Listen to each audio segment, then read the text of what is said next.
Olá pessoal, eu sou a professora Marina e neste vídeo vou apresentar as correções do volume 7 do PET para o conteúdo de ciências do 7º ano. Então, na primeira semana, a unidade temática da apostila é matéria e energia. E o estudo, o objetivo do conhecimento são as máquinas simples.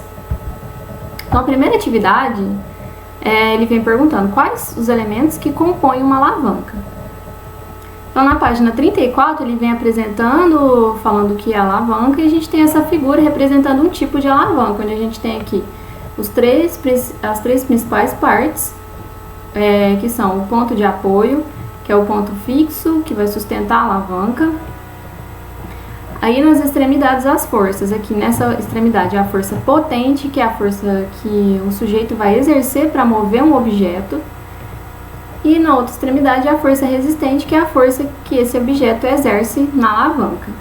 Então a gente já sabe que os elementos que compõem uma alavanca são o ponto de apoio, representado por PA, força resistente, representado por FR, e força potente, representado por FP. A segunda atividade, quais são as posições dos pontos de ação de resistência e de apoio nos três tipos de alavanca? Então, ele continua, no texto ele apresenta os três tipos de alavanca. Aqui a gente tem os desenhos representando cada uma, E a resposta, então, seria: no primeiro tipo de alavanca, na alavanca interfixa, as forças ficam nos extremos e o ponto de apoio no meio, entre a força resistente e a força potente. Só para vocês lembrarem, associarem, interfixa, fixo aqui está representando o ponto de apoio, que é o ponto fixo da alavanca. Inter quer dizer entre, então o ponto fixo nesse tipo de alavanca está no meio, está entre as duas forças, certo? Aqui um desenho para representar um tipo de alavanca interfixa, uma tesoura, onde a gente tem aqui o ponto de apoio no meio, o ponto fixo da tesoura. Nessa extremidade, a força potente, a força com que alguém vai exercer na tesoura para cortar algum objeto, e na outra extremidade, a força resistente, que é a força que esse objeto vai exercer resistindo ao corte.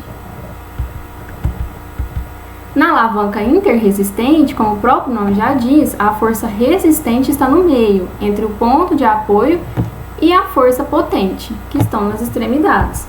Então, representando aqui um tipo de alavanca interfixa, é o carrinho de mão. Carrinho de obra, onde a gente tem então aqui no meio, no centro, a força resistente, a força com que o objeto que vai ser colocado dentro do carrinho vai exercer sobre ele, sobre a alavanca. Aí nessa extremidade o ponto de apoio, o ponto fixo da alavanca, e na outra extremidade a força potente, que é a força exercida pelo sujeito que vai movimentar o carrinho, e que vai ser exercido para movimentar o objeto.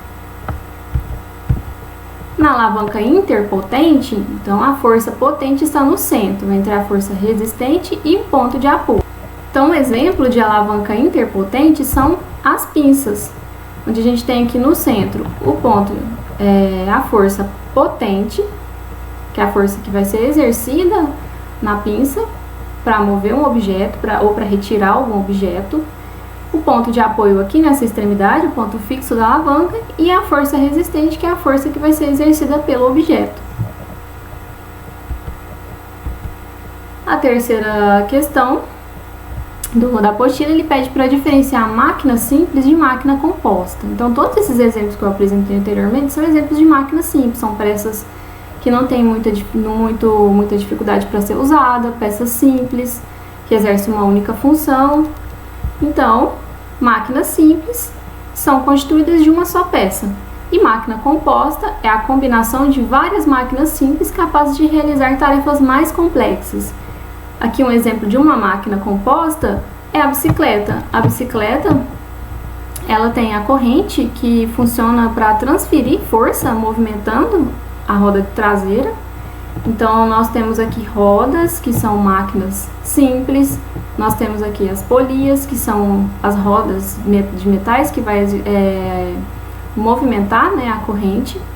Então, o sujeito que senta na bicicleta vai exercer uma força nos pedais. Essa força vai movimentar a corrente, que vai exercer uma força maior ainda para movimentar a roda traseira da bicicleta. Então, com certeza vocês podem imaginar várias máquinas compostas que existem, outras até mais complexas, mas que a gente utiliza bastante no nosso cotidiano. Então, essas foram as questões dessa apostila. Qualquer dúvida, mandem no nosso e-mail, ensinobioonline@gmail.com. Não se esqueça de se inscrever no canal do Conecta Bio, dá o seu joinha e ativa as notificações para vocês receberem mais vídeos, certo? Até mais!